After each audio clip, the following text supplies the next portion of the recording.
ಇನ್ನು ಶಿವಮೊಗ್ಗ ಲೋಕಸಭಾ ಕ್ಷೇತ್ರದ ಬಿಜೆಪಿ ಅಭ್ಯರ್ಥಿ ಬಿವೈ ರಾಘವೇಂದ್ರ ಇವತ್ತು ಬೆಳಗ್ಗೆಯಿಂದನೇ ಶಿವಮೊಗ್ಗ ನಗರ ವ್ಯಾಪ್ತಿಯಲ್ಲಿ ಅಬ್ಬರದ ಪ್ರಚಾರವನ್ನು ನಡೆಸ್ತಾ ಇದ್ದಾರೆ.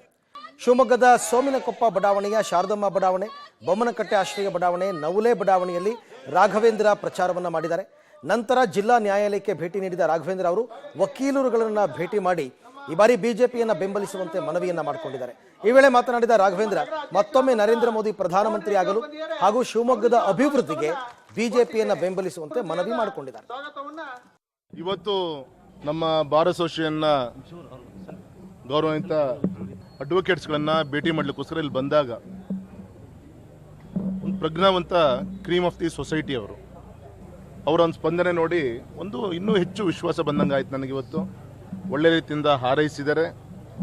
ಇವತ್ತು ರಾಷ್ಟ್ರೀಯ ವಿಚಾರ ಇಟ್ಕೊಂಡು ಇವತ್ತು ಲೋಕಸಭಾ ಚುನಾವಣೆ ನಡೀತಿರೋಂಥ ಈ ಸಂದರ್ಭದಲ್ಲಿ ಇವತ್ತು ರಾಷ್ಟ್ರದ ಅನೇಕ ವಿಚಾರಗಳು ಬಂದಾಗ ಅದಕ್ಕೆ ಶಕ್ತಿ ತುಂಬಿದಂಥ ನಮ್ಮ ನ್ಯಾಯಾಧೀಶರು, ಅದು ಕೋರ್ಟಿನ ಒಂದು ನ್ಯಾಯಾಲಯದ ಒಂದು ಚೌಕಟ್ಟಲ್ಲಿರ್ಬೋದು ಅಥವಾ ಹೊರಗಡೆ ಆಗಿರ್ಬೋದು, ಈ ರೀತಿ ಅಂತ ಒಂದು ಗ್ಲೋಬಲ್ ನೋಬೆಲ್ ಪ್ರೊಫೆಷನ್ ಮಾಡ್ತಿರೋವಂಥ ಈ ಒಂದು ನಮ್ಮ ನ್ಯಾಯವಾದಿಗಳೇನಿದ್ದಾರೆ ಇವನ್ನೆಲ್ಲ ಭೇಟಿ ಮಾಡೋದೊಂದು ಅವಕಾಶ. ಇಷ್ಟು ಮಾತ್ರ ಹೇಳ್ತೀನಿ. ಅವರೆಲ್ಲರೊಂದು ಅಪೇಕ್ಷೆ ಇದೆ ಶಿವಮೊಗ್ಗ ಒಂದು